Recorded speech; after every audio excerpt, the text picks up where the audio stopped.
우리가 사는 지구 속은 어떤 상태일까요? 내부 온도가 섭씨 7,200도나 되니 태양이 표면보다 더 뜨거운 곳이죠. 지구 속에는 세상에서 가장 강한 힘이 흐르고 있습니다. 대륙을 움직이는가 하면 산을 만들고 때론 그걸 터뜨리기도 합니다. 그런가 하면 10만 년 동안 녹지 않은 빙하가 공존하는 곳이 바로 지구입니다. 우린 과학사의 길이남을 발견을 통해 지구의 다양성과 역동성에 대해 알아가고 있습니다. 세상을 뒤흔든 100가지 위대한 발견. 이번 시간에는 하늘과 땅속 세계로 떠나보겠습니다.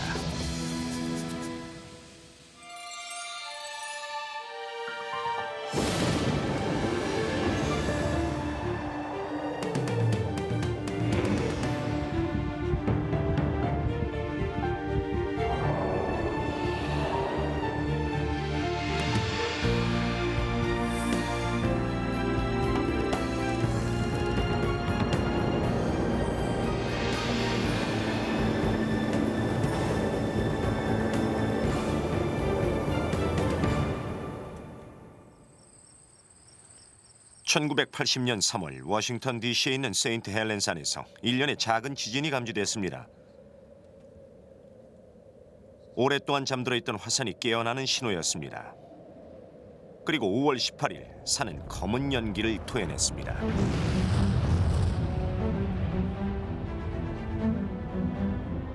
그 폭발력은 히로시마에 떨어졌던 원자폭탄의 500배에 달하는 것이었습니다. 뜨거운 화산재 구름이 25km까지 솟아올랐죠.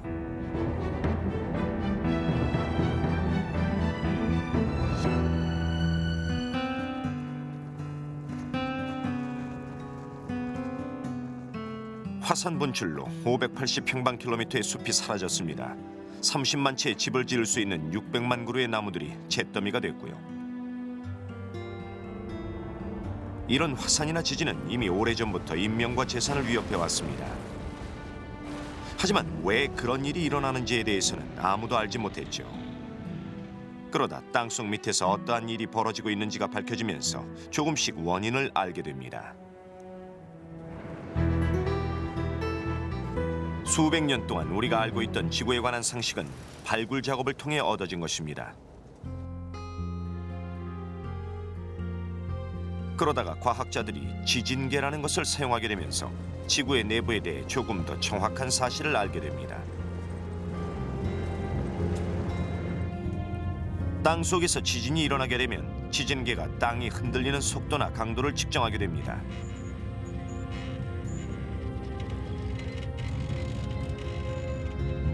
이런 방법을 사용해 과학자들은 지구 안에 여러 개의 층이 있다는 것을 알게 됐습니다. 층이 달라질 때마다 밀도가 달라지죠.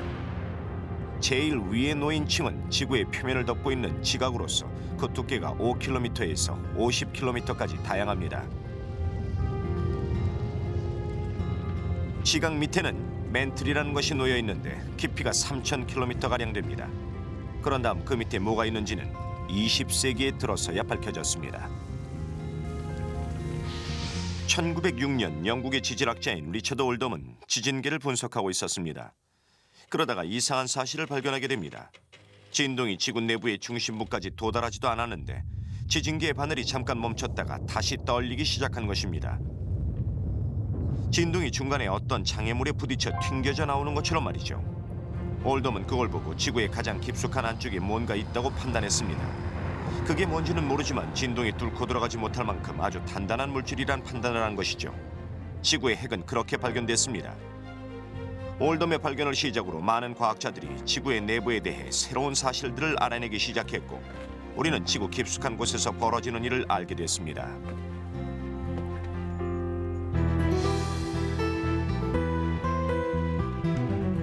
올덤의 발견 이후 많은 사람들은 지구의 핵이 하나의 균일한 덩어리라고 믿었습니다.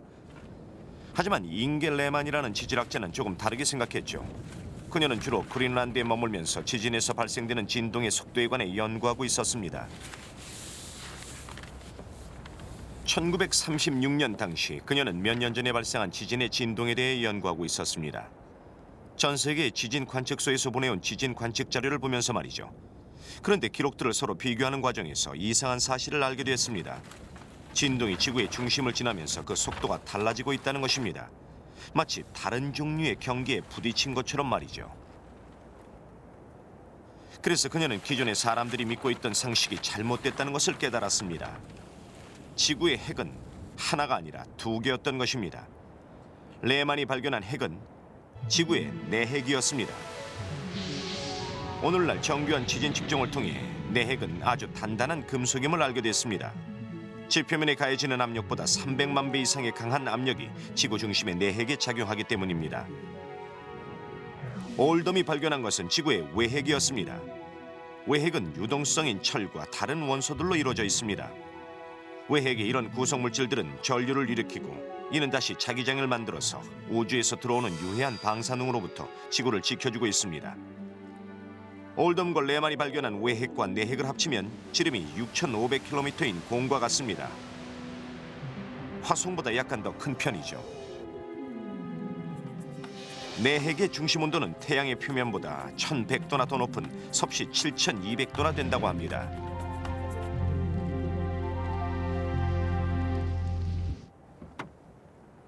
그럼 여기서 내핵과 외핵에 대해 보다 자세히 알아보기 위해 캐서린 존슨 박사님을 만나보도록 하겠습니다. 당시 존슨 박사는 캘리포니아 남부의 광산 지역에 나가 현장 연구를 하고 있었습니다.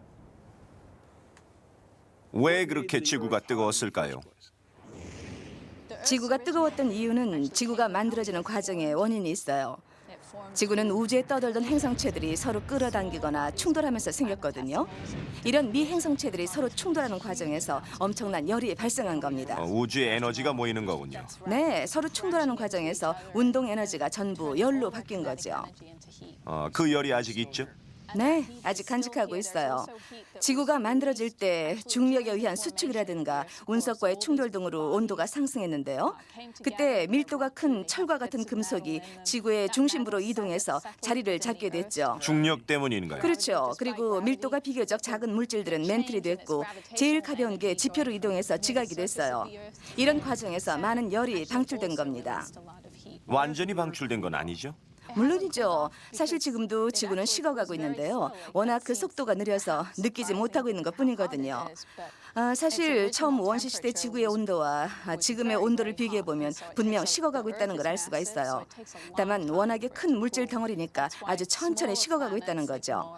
지구보다 작은 화성이나 달은 더 빨리 식어서 지금 그렇게 추운 거예요. 지구가 지금의 온도까지 내려오기까지 수십억 년이 걸렸습니다. 그건 지구의 중심에 중앙난방처럼 뜨거운 핵이 있기 때문입니다. 올덤과 레만 박사는 핵 이외의 또 다른 화덕의 존재에 대해서는 알지 못했습니다. 지구에 있는 제2의 화덕은 무엇일까요?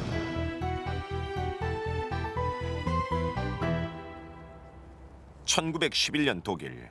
책을 훑어보고 있던 기상학자 알프레드 베게너는 뭔가를 발견했습니다.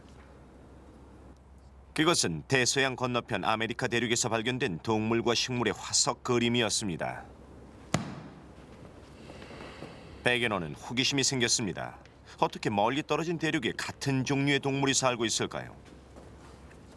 그는 남미 대륙의 동쪽 해안과 아프리카의 서쪽 해안을 비교해보면서 두 대륙의 해안선이 딱 맞아떨어진다는 사실을 알아냈습니다.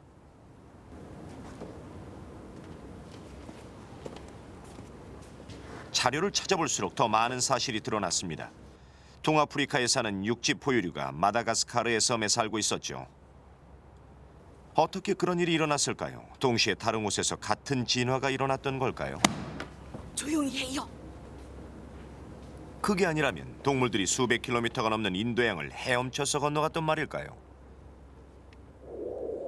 갑자기 모든 것이 명확해졌습니다. 세상의 모든 대륙들이 처음에는 하나의 거대한 땅덩어리였다는 것을 깨달은 것입니다. 그는 그 원시 대륙을 판게아라고 불렀습니다. 그리스어로 모든 땅덩어리란 뜻이죠. 멀리 떨어진 대륙에 사는 같은 종류의 동물들은 한때 판게아라는 하나의 땅 위에서 살던 것들이었습니다. 그러다가 수억 년 전 하나의 땅덩어리가 조각난 퍼즐처럼 갈라지면서 천천히 떠가다가 지금의 위치에 자리를 잡은 것입니다. 베게너는 이것을 대륙 이동설이라고 불렀습니다. 세상이 원래 하나의 거대한 땅덩어리였다는 생각을 한 사람은 베게너가 처음은 아닙니다. 하지만 이를 입증할 증거를 모아 설득력 있는 이론으로 내놓은 것은 베게너가 처음이었죠. 하지만 불행하게도 그의 동료들은 대륙 이동설에 회의적이었습니다. 대륙이 바다를 떠다닌다는 것을 설명할 방법이 없었던 것입니다. 대륙이 배처럼 떠다닌다니 믿을 수 없었던 거죠. 결국 그의 이론은 빛을 보지 못하고 사장됐습니다. 조용히 해요.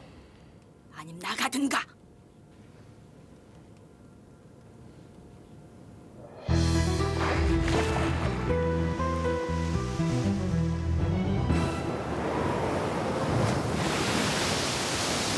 (2차) 세계대전 당시 독일의 유보트가 바닷속을 누비고 다녔습니다.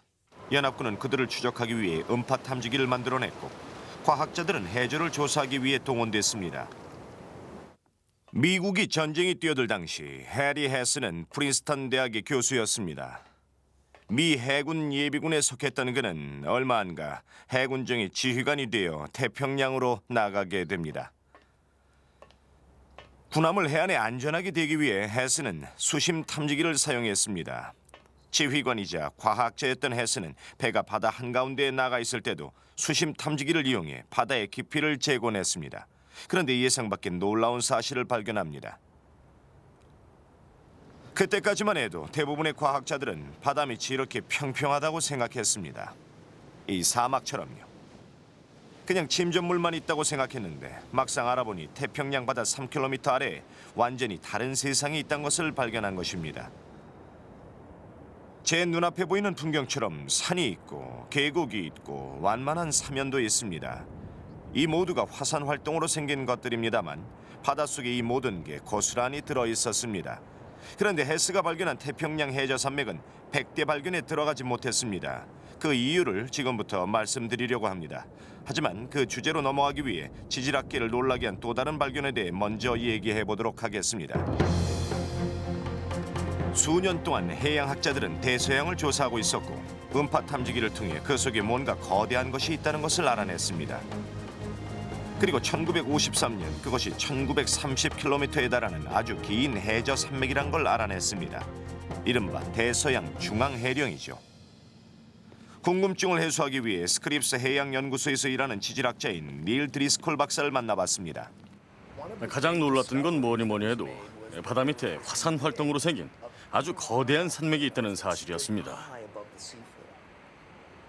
대서양 중앙해령의 높이가 얼마나 되나요? 해저의 깊이가 대략 4,000에서 5,000m 가량 되는데 중앙 해령은 평균 해저보다 2,500m 정도 높은 곳으로 관측됐습니다. 더욱이 놀라운 건 이런 해저 산맥들은 대서양뿐 아니라 다른 대양에도 분포되어 있다는 사실입니다. 생각했던 것보다 훨씬 높네요. 예, 그럼 여기서 다시 해리 헤스 교수의 얘기로 돌아가 보겠습니다. 대서양 중앙해령 주변의 음파 측정과 지질 분석을 해본 결과 헤스는 기존의 상식과 이해를 뛰어넘는 놀라운 사실을 알게 됩니다. 대서양의 바닥이 시간이 흐를수록 아주 조금씩 중앙해령에서 멀어지고 있다는 사실입니다. 다시 말해 해저가 옆으로 벌어지고 있다는 것이었죠. 헤스는 그에 대해 해령 주변의 땅속에서 끓어오른 용암이 물속으로 나와 식으면서 새로운 지각을 만들어낸다라고 설명했습니다. 그 결과 기존에 있던 해저는 점점 옆으로 벌어지고 그 자리를 메우는 해양 지각이 계속 생기게 됩니다. 헤스는 이것을 해저 확장설이라고 불렀습니다. 헤스는 자신의 이론을 뒷받침하기 위해서 모든 자료를 모았습니다. 그런데 이론을 따르자니 모순이 생긴 거예요. 해저가 퍼지면서 새로운 땅이 자꾸 생겨난다면 지구가 커진다는 뜻인데 그건 아니잖아요. 그렇죠, 늘 그대로죠. 예, 그래서 그는 이런 생각을 했습니다. 만약 지구 어느 한쪽에서 새로운 땅이 생긴다면 그 면적만큼 다른 곳에서는 사라지고 있다고요. 확산된 해저 지각이 대륙 지각 밑으로 들어가는 리사이클 현상을 서브덕션이라고 합니다. 한쪽에서 땅이 늘어나고 한쪽에선 그만큼 줄어든다는 게 상상하기 힘든 일이지만 이런 해저 확장은 지구 전체의 지각 변동에 비하면 빙산의 일각에 불과합니다. 결국 화산이라는 것도 헤스 교수의 해저 확장설이 받아들여지면서 어둠 속에 묻혀있던 베그너의 판기아 이론도 빛을 보게 됩니다. 대륙이 어떻게 움직일 수 있는지 설명할 방법이 생긴 거죠. 안 믿어지네요. 아니, 알고 보면 간단합니다. 네, 궁금한데요. 1960년대에 이르자 해수와 백운의 이론은 하나로 통합되어 지구가 여러 개의 대륙판으로 되어 있다는 것까지 알게 됩니다. 그리고 우리 지구가 얼마나 역동적이고 복잡한 땅덩어리로 되어 있는지 속속 밝혀지죠. 과학자들은 지구의 지각만 움직이는 것이 아니라 땅덩어리가 여러 조각의 판으로 되어 있다는 것을 알아냅니다. 이러한 대륙판들은 맨틀의 대류에 의해 이리저리 움직이게 됩니다. 정말 재밌네요. 한편으론 기막혔을 것 같기도 하고요. 어떻게 땅덩어리가 움직일 수 있을까요? 사람들은 안 믿는 분위기였을 것 같은데 말이죠. 네, 맞아요. 하지만 손톱이 자라도 천천히 움직이니까. 잘하는 걸 못 느낄 뿐이죠. 예. 하지만 시간이 쌓이면 엄청난 결과가 나오죠. 1년이라는 단위로 생각하면 겨우 몇 센티미터밖에 안 움직인 거지만 수백만 년을 생각하면 수십 킬로미터가 움직이게 되는 거고 쭉 거슬러 올라가 2억 5천만 년 전으로 되돌아가 본다면 지구의 땅덩어리는 하나였다는 결론이 나오는 겁니다. 역으로 생각해서 지금은 이렇게 떨어져 있지만 언젠가 다시 하나가 되는 것도 가능하다는 얘기죠. 어떻게 그럴 수 있죠? 그건 왜냐하면 지금 태평양은 계속 서부덕선이 일어나서 줄어들고 있는 반면에 대서양은 조금씩 늘어나고 있는 추세거든요. 이런 식으로 대서양이 점점 벌어지고 태평양은 점점 좁아지면 결국엔 아메리카 대륙과 아시아 대륙이 다시 붙게 되고 태평양은 사라지게 된다는 결론이 나오는 겁니다. 정말 신기하군요. 정말 신기하군요. 그렇다니까요. 처음엔 지질학자들도 안 믿는 분위기였어요. 다들 그랬겠네요. 반신반의하면서. 하지만 무조건 거부할 수도 없었죠. 현상을 완벽하게 설명하는데 진짜 어쩌겠습니까? 틀린 말이 아니니까요. 예, 해저 확장은 거부할 수 없는 진실인 겁니다. 대륙판에 대해 알게 된 과학자들은 지구의 모습이 바뀔 수 있다는 것을 알았습니다. 이러한 역동적인 변화를 관찰할 수 있는 곳이 바로 캘리포니아의 해안선입니다. 지구에서 가장 큰 태평양판과 북아메리카판이 충돌하는 곳이죠. 충돌 결과 여러 가지 현상이 발생하는데 그 하나가 화산 분출입니다. 해양판이 대륙판 밑으로 들어갈 때 생기는 일이죠. 무거운 해양판이 대륙판 밑으로 들어가면서 해수가 남게 됩니다. 이때 해수는 판과 판이 충돌하면서 생기는 열기를 식혀주는 역할을 하게 되고 화산 활동이 쉬운 여건을 만들게 됩니다. 휘튼이나 샤스타산의 화산 분출도 그런 경우인가요? 예, 말하자면 그런 셈이고 더 딱 맞아 떨어지는 경우는 안데스 산맥이라고 할 수 있습니다. 바닷속에도 이런 화산을 찾아볼 수 있는데 중앙 해령 주변에 보면 해저보다 2km 정도 높은 해저 산맥들이 군데군데 있습니다. 어떤 건 사슬처럼 길게 엮여져 늘어서 있죠. 또 주향 이동 단층이란 것도 생깁니다. 그건 뭐죠? 두 개의 단층이 부딪힐 때 이렇게 수평으로 이동된 겁니다. 땅덩어리가 부딪혀 그렇게 되면 부드럽게 되는 게 아니라 구부러지고 틀어지겠죠. 그런 굴곡에 의해 맞물리게 되는 거고요. 그렇군요. 그러면서 아주 많은 양의 에너지가 분출하게 되는 것이죠. 그게 소위 지진이군요. 네, 땅이 아주 심하게 흔들리니까요. 그럼 지진 때문에 이 모든 걸 알게 된 거군요. 네, 지진을 통해 대륙판의 움직임을 이해하는 데 필요한 요소들을 알아냈습니다. 각 판의 경계에 대해서도 알게 된 것이고요. 그럼 화산 활동은요? 물론 화산이 터지기 전에도 여러 가지 전조 증상이 나타나는 건 맞습니다. 흔들림이요? 예, 그건 마그마가 위로 올라오면서 많은 양의 압력을 분출하는데 그게 바로 진동입니다. 그럼 여기서도 판의 움직임을 알 수 있나요? 물론이죠. 여기 해변가 절벽을 살펴보면 바닷속 500m 밑에 있었던 침정물이 그대로 보이거든요. 밑에 있던 층이 솟아오른 거죠. 운이 좋다면 판의 움직임은 이렇게 우리 주변에서도 볼 수 있습니다. 지금까지 우리는 지구 속에서 어떠한 일이 벌어지고 있는지 위대한 발견을 통해 알아봤습니다. 그 다음 우리의 눈을 뜨게 한 위대한 발견은 저 하늘 위에 관한 것입니다.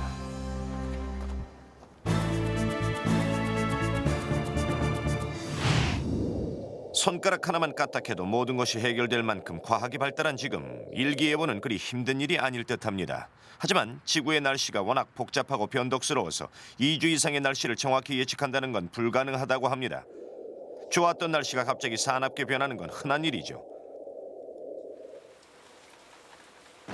내리치는 번개는 원자폭탄 하나보다 훨씬 더 파괴력이 강하다고 합니다. 웬만한 중소도시가 몇 달간 쓸 수 있는 전력이죠. 단 한 번의 번개는 1억 볼트의 전기를 띠고 있고 이때 그 주변의 공기는 섭씨 27,800도까지 솟구치는데 그건 태양 표면보다 5배나 높은 온도입니다. 하지만 1890년대 후반까지 일기예보는 말할 것도 없고 하늘에 대해 알려진 바가 거의 없었습니다.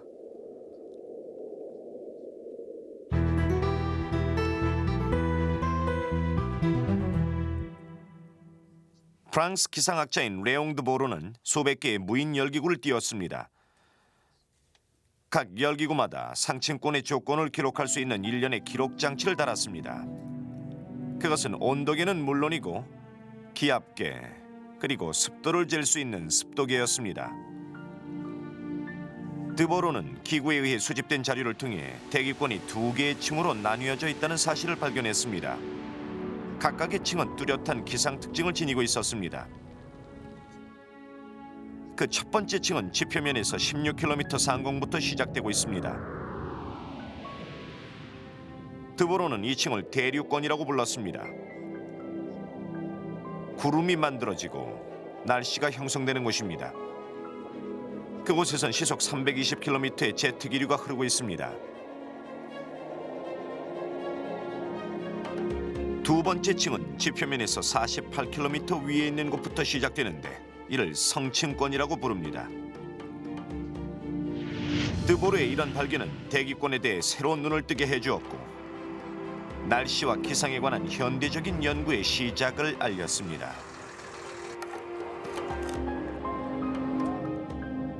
지금 지구 둘레에는 17개의 국제 기상위성이 돌고 있습니다.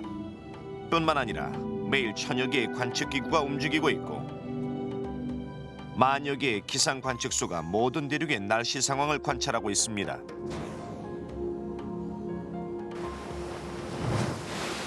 그럼 왜 이렇게 날씨에 관심이 많은 것일까요? 시기적절한 기상 예보가 수많은 인명을 구할 수 있기 때문이죠. 그뿐인가요? 경제는 또 어떻고요? 미국에서만도 전체 경제 활동의 3분의 1이 날씨가 어떻게 변하느냐에 따라 좌지우지된다고 합니다.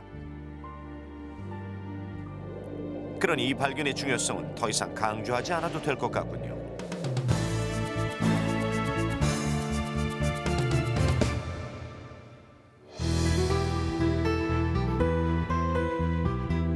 (20세기) 초반 과학자들은 출처를 알 수 없는 복사선 때문에 중요한 실험을 망치곤 냈습니다.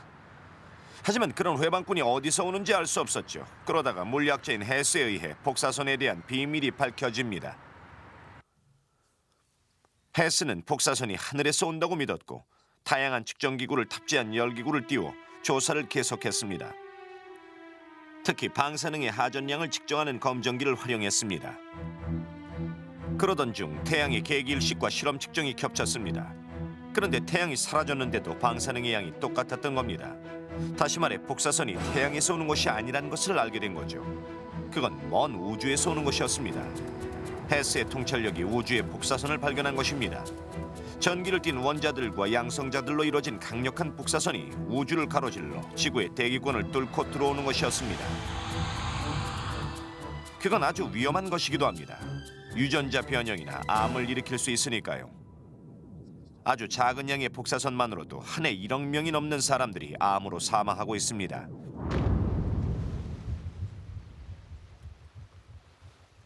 우주의 복사선을 발견한 헤스는 오스트리아 사람이었는데 이 발견으로 1936년 노벨상을 받았습니다. 하지만 노벨상도 헤스 부부를 나치로부터 보호해주지 못했습니다. 유대인이었던 부인 때문에 집단 수용소에 보내질 운명이었던 것이죠. 하지만 한 독일 비밀 경찰 간부가 미리 귀띔을 했죠. 체포 직전에 오스트리아를 떠날 수 있었습니다. 1946년 미국 시민권을 얻은 헤스는 엠파이어 스테이트 빌딩 옥상에서 과학 실험을 재개할 수 있었습니다. 그 후 포드 대학의 교수가 된 헤스는 그곳에서 다른 종류의 방사선 측정을 시도했습니다. 뉴욕시를 한눈에 내려다볼 수 있는 빌딩 꼭대기에 올라간 이유는 빗방울을 채집해 방사선의 양을 측정하기에 알맞았기 때문입니다. 그가 방사선에 관심을 보인 것은 그로부터 1년 전 히로시마에 떨어진 원자폭탄 때문이었습니다. 그는 원폭의 방사능 분진이 멀리 떨어진 곳에도 영향을 미칠 수 있다고 생각한 최초의 과학자였던 것입니다. 우주 복사선이 어디서 오는지 아직은 확실치 않습니다. 혹자는 우주에서 거대한 별이 수명을 다해 폭발하는 초신성 현상에서 온다고도 하고 우주가 시작될 때 생긴 빅뱅에서 유래한다고 설명하는 이들도 있습니다. 복사선이 어디서 오든 지구의 강력한 자기장이 유해한 복사광선이 들어오지 못하게 차단해주고 있습니다. 그런데 이런 원초적인 보호막이 계속 교란되고 있다는 증거가 속속 발견되고 있습니다.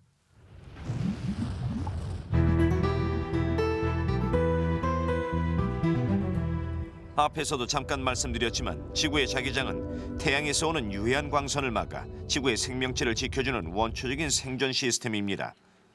하지만 1906년 프랑스의 지질학자인 베르나르 브로네스가 자기장에 관한 놀라운 발견을 하게 됩니다. 브로네스는 당시 프랑스 중부에서 발생한 화산 활동으로 생긴 바위의 모양을 관찰하고 있었습니다. 화산에서 나온 용암은 지구 내부 깊은 곳에서 나온 광물질이 들어 있습니다. 뜨거운 용암이 흘러가다 서서히 식으면서 단단하게 굳는데 용암 안에 들어있는 금속 입자들 때문에 지구의 자기장을 따라 일정한 모양을 만들게 됩니다. 나침반이 반응하는 것처럼 말이죠. 이렇게 굳은 용암들은 지구의 자기장이 어떻게 작용하고 있는지 잘 보여주고 있습니다. 그런데 철입자를 지닌 용암석 중 지구의 자기장과 반대 방향으로 작용한 것을 발견했습니다. 나침반의 바늘도 남과 북을 바꿔서 가리키고 있었고요. 발견은 그 순간에 이루어졌습니다. 브루네스는 과거 어느 시점에 지구의 자기장이 현재 방향과 반대로 작용한 적이 있다는 사실을 깨달은 것입니다. 이것은 아주 중요한 발견이었습니다. 그건 지구가 우리의 상상과 달리 끊임없이 변하고 있는 역동적인 별이라는 것을 알려주는 증거였습니다. 과학자들은 지난 2000만 년 동안 60번 정도 자기장의 방향이 바뀌었다는 것을 알아냈습니다. 대략 30만 년에 한 번씩 바뀐 것이죠. 어쩌면 지금 이 순간에도 자기장의 역전 현상이 일어나고 있는지 모르겠습니다. 왜냐하면 지구 자기장의 힘이 지난 150년 동안 10%나 감소했기 때문이죠. 왜 이런 일이 일어나는지는 아무도 알지 못하는 가운데 그 원인에 대한 궁금증만 커졌습니다. 이러다 지구의 자기장이 모두 사라지면 어떻게 될까요? 화성을 보면 그 답을 얻을 수 있습니다. 과학자들은 한때 화성에도 중심핵과 같은 용광로가 있고 여기서 만들어내는 자기장이 있었을 거라고 추측하고 있습니다. 우리 지구처럼요. 하지만 어느 시점에 이르러 화성의 내부가 차갑게 식어버렸습니다. 중심 열원이 사라진 화성은 죽음의 별이 된 것이죠. 자기장도 사라지고 우주와 태양에서 오는 유해한 광선이 무차별적으로 쏟아지면서 생명을 파괴한 것입니다. 그런 일이 지구에서도 벌어질까요? 지구의 핵은 그 크기가 엄청나게 커서 앞으로 수억 년 동안은 식지 않을 것이라고 합니다. 하지만 지구의 자기장이 거꾸로 되고 0이 되어버린다면 어떻게 될까요? 너무 걱정하지 마십시오. 앞으로 1000년 안에 그런 일이 생긴다 해도 대비책이 나오겠죠. 과학자들이 우주 복사선의 양을 측정하고 생명체에 미치는 영향을 알아낼 수 있을 겁니다.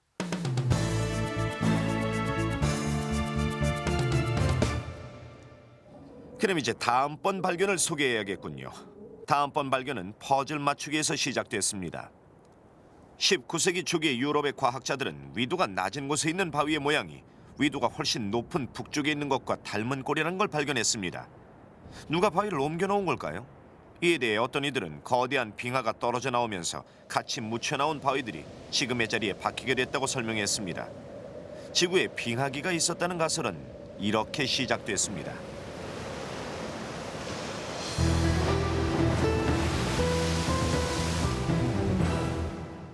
무엇이 지구를 꽁꽁 얼어붙게 했을까요? 제1차 세계대전이 일어나기 전까지는 아무도 그 원인을 몰랐습니다. 그러던 중 밀란코비치라는 유고슬라비아의 한 과학자가 이론을 내놨습니다. 그리고 그 즈음 지구의 공전 궤도가 아주 미세하게 변하고 있다는 걸 수학적인 계산으로 입증할 수 있었습니다. 천문학자들은 지구와 태양 사이의 거리를 계산했고 공전 궤도의 모양이 10만 년마다 변한다는 걸 알아냈습니다. 그리고 4만 년마다 지축의 각도가 조금씩 기울어진다는 것도 알게 된 것입니다. 이것은 지구에 도달하는 태양 에너지에 영향을 주게 됩니다. 밀란코비치는 연구를 계속했고 마침내 공전 궤도의 변화에 따라 지구의 온도가 어떻게 달라져 왔는지 아주 정확하게 계산해낼 수 있었습니다. 지구의 공전 궤도가 아주 미미하게 달라지는 것만으로도 날씨는 달라졌고 여름은 서늘하고 겨울은 더 추워진 것입니다. 이런 기후변화는 해가 거듭되고 한 세기가 지나면서 도미노 효과를 가져와 더 많은 빙하가 생기게 됐습니다. 그러다 그 궤도가 다시 역으로 변하게 되면서 빙하가 녹기 시작했습니다. 밀란코비치는 이렇게 빙하기가 형성되고 녹는 과정을 과학적으로 설명할 수 있었습니다. 오늘날 밀란코비치의 이론은 널리 받아들여지고 있습니다.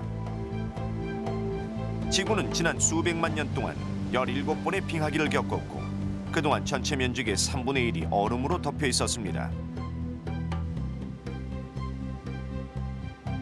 수십만 년에 한 번씩 빙하기가 반복된다는 사실에 두려움과 안도감이 동시에 느껴집니다.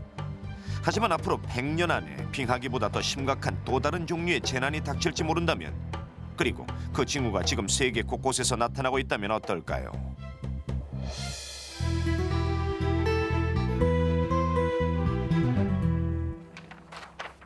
여기는 노스캐롤라이나 애슈빌에 있는 국립기후자료 통계센터입니다. 전 세계에서 기록된 날씨 통계가 이곳에 보관되고 있는데 오래된 것은 1700년대까지 거슬러 올라갑니다. 그런데 지난 100년 동안의 날씨를 걱정스러운 눈으로 바라보는 사람이 있습니다. 국립기후자료 통계센터의 칼 소장입니다. 칼 소장이 걱정하는 것은 지난 1세기 동안 지표면의 온도가 섭씨 0.5도 이상 상승했기 때문입니다. 0.5도라고 하면 대수롭지 않게 들릴지 모르지만 그 기간에 비하면 0.5도는 매우 가파른 기온 상승이라고 합니다. 이런 추세가 계속된다면 온난화는 아주 심각합니다. 현재 지구가 당면한 최대 문제죠.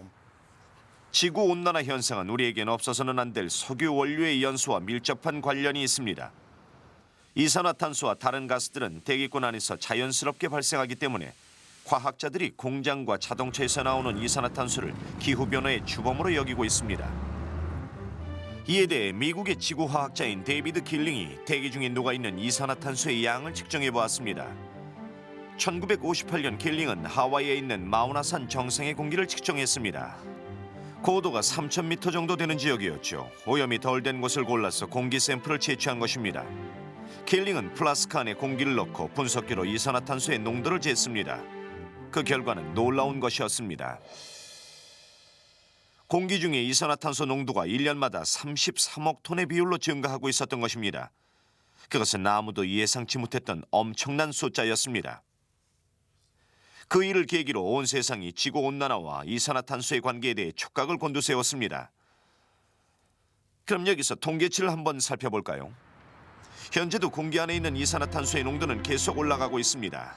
얼마나 많이 올라가느냐 하면 산업화되기 이전보다 30% 이상 높아졌다고 합니다. 지구온난화로 기후가 얼마나 변했는지 한눈에 확인할 수 있는 곳이 있습니다.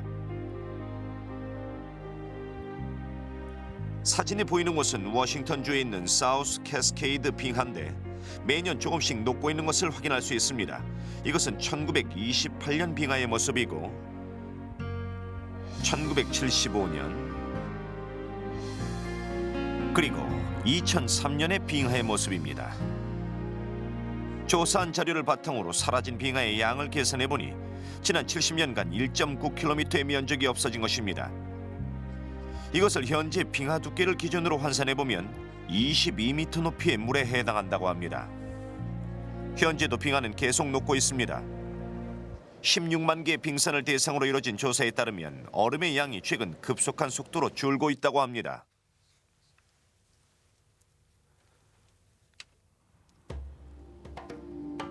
현재 대부분의 과학자들이 지구가 더워지고 있다는 사실에 대해서는 의견 일치를 보이고 있지만 그 원인이 이산화탄소인가에 대해서는 논란이 적지 않습니다.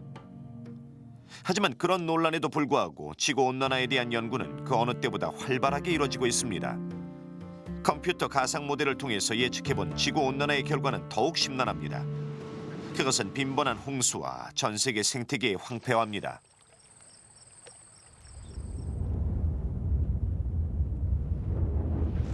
화산을 연구하는 학자들은 1980년 세인트 헬렌산이 터지면서 1,000만 톤에 달하는 이산화탄소가 뿜어져 나왔다고 합니다. 얼핏 들으면 엄청난 양일 것 같지만 매년 사람들이 석유를 태우면서 뿜어내는 260억 톤에 비하면 세 발의 피라고 할까요? 세인트 헬렌산과 같은 크기의 화산 7개가 1년 내내 하루도 빠짐없이 뿜어내는 이산화탄소의 양을 우리 인간들은 매년 만들어내고 있는 겁니다.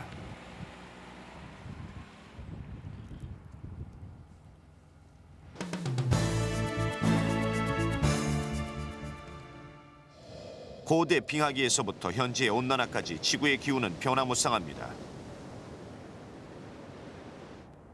그런데 이 모든 변화가 어떤 상관관계를 지니고 있는 것은 아닐까요?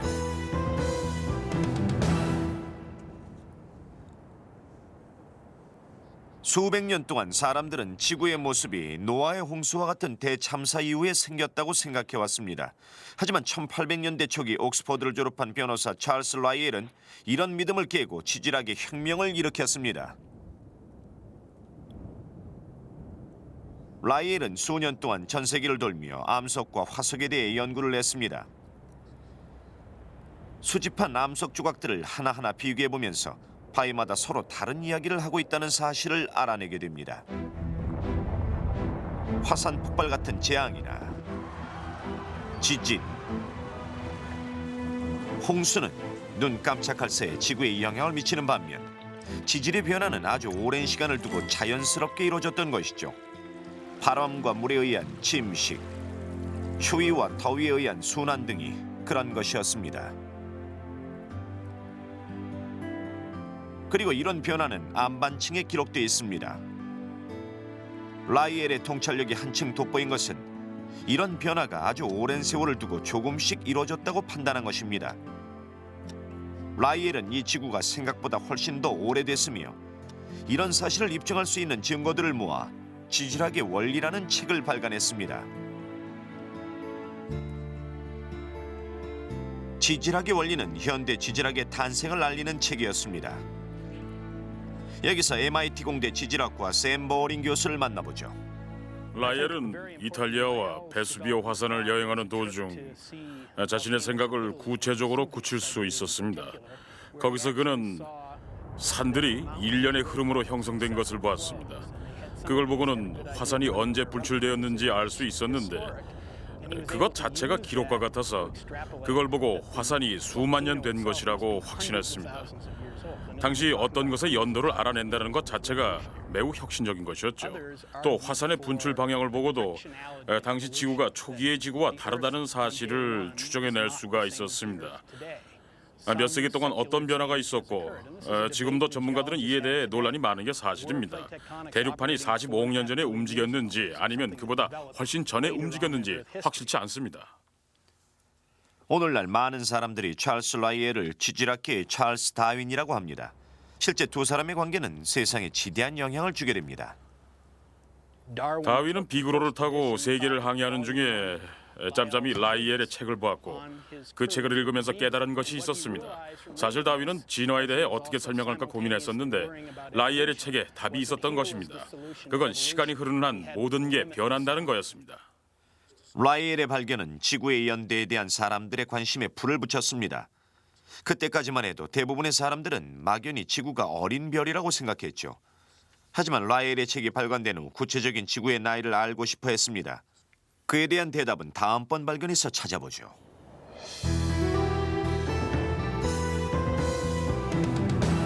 지구의 나이는 과연 몇 살일까요? 이에 대한 답은 1907년 지질과 광석을 연구하던 미국의 화학자 버트람 볼트우드에 의해 밝혀졌습니다. 사실 과학계에서는 이미 자연의 바위 속에 우라늄과 같은 방사능 원소가 들어있다는 것을 알고 있었습니다. 이런 원소는 시간이 흐름에 따라 일정한 속도로 붕괴한다는 사실도 알고 있었죠. 그런 속도는 늘 일정했습니다.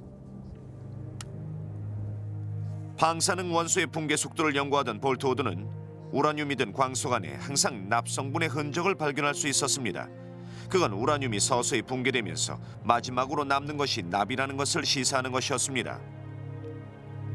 볼트우드는 관찰한 결과를 모두 종합해 암석의 샘플 속에 남은 납의 양을 측정해서 방사성 원소의 붕괴 속도로 계산했고 그 결과 암석의 연대를 알아냈습니다. 그의 발견은 혁신적인 것이었습니다. 이제 세상은 지구의 지질학적인 나이를 계산해낼 수 있는 정확한 도구를 확보하게 된 것입니다. 그것을 두고 방사능 연대 측정이라고 합니다. 방사능 연대 측정법이 얼마나 멋진 것이냐면요. 여기 이 그랜드 캐년의 바위들이 대체 몇 살이나 된 건지 비교적 정확하게 알 수 있다는 겁니다. 다시 말해 계곡이 이런 형태로 자리 잡기 이전에 지층 하나하나가 어떻게 생겼는지 알 수 있다는 뜻이 되죠. 계곡 저 아래쪽에 있는 바위들은 대략 17억 년에서 18억 년 된 것으로 추정되는데 맨 위에는 5억 3천만 년 전의 암석들이 뒤덮여 있습니다. 만약 이런 연대 측정법이 발견되지 않았다면 지층의 연대를 제대로 파악하는 건 불가능했을 테고 몇십억 년은 놓치고 지나쳤을 것입니다. 다른 곳은 지층의 연대가 잘 조사되었지만 아쉽게도 여긴 아직 그만한 수준에 이르지 못하고 있습니다. 뭐 있어도 불완전한 게 대부분이죠. 그렇다면은 1900년대만 해도 지구의 나이를 재는 일이 불가능했다는 말이군요. 그냥 막연하게 몇십억 년이라고 했던 거잖아요. 사실 100년 전만 해도 우리가 뭘 지고 있는지 몰랐다고 해야 하는 게 맞겠죠. 그냥 막연히 한 20억 년 정도 됐을 거라고 추정하고 있었는데 그것도 사실 그때로 봐선 아주 획기적인 발견이라고들 했거든요. 하지만 실제 지구 나이의 절반에도 못 미치는 추측일 뿐이었죠. 그러다가 1950년대에 들어와서 별의 나이를 제대로 계산해낼 수 있었고 그때서야 지구의 나이가 최소 45억 년은 됐다고 알게 된 겁니다. 45억 년이라는 시간이 얼마나 긴 시간인지 감이 안 오신다고요? 그럼 이렇게 비교해 볼까요? 만약 지구의 나이를 24시간으로 환산해 본다면 100만 년이라는 시간은 30분과 같고 인간이 문명 생활을 한 건 단 1초에 불과한 것이 됩니다. 그야말로 똑딱하는 짧은 순간인 거죠. 연대 측정의 중요성은 뭘까요? 우리가 진화의 역사를 훑어보게 되면 지금까지 5차례의 대량 멸종이 일어났던 것을 알 수 있습니다. 그중에 가장 대표적인 것이 2억 5,100만 년 전에 일어난 대멸종인데 이때 해양 생물의 90%가량이 사라졌습니다. 그 후 백악기 말기엔 공룡이 모두 사라졌고요. 그렇다면 이런 대량 멸종이 그냥 엄청난 재앙이었다고 치부하고 넘어갈 일이 아니란 거죠. 오랜 지구 역사로 볼 때 이런 대량 멸종은 진화 과정에 속하는 것일지도 모릅니다. 물론 오랜 시간이 걸리는 일반 진화와 전혀 다른 모습이었을 뿐이란 거죠. 이런 대량 멸종에 대한 원인으로는 대규모 화산 발생과 소행성 충돌을 꼽고 있습니다.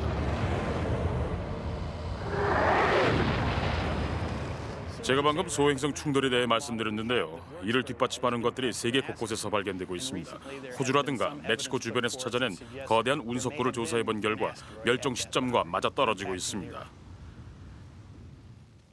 사실 멸종이라는 걸 이해할 때 어떤 종들이 사라졌다는 것 그 자체보다는 멸종으로 인해 생태계에 어떤 일이 벌어졌는지를 이해하는 것이 더 중요하다고 봅니다.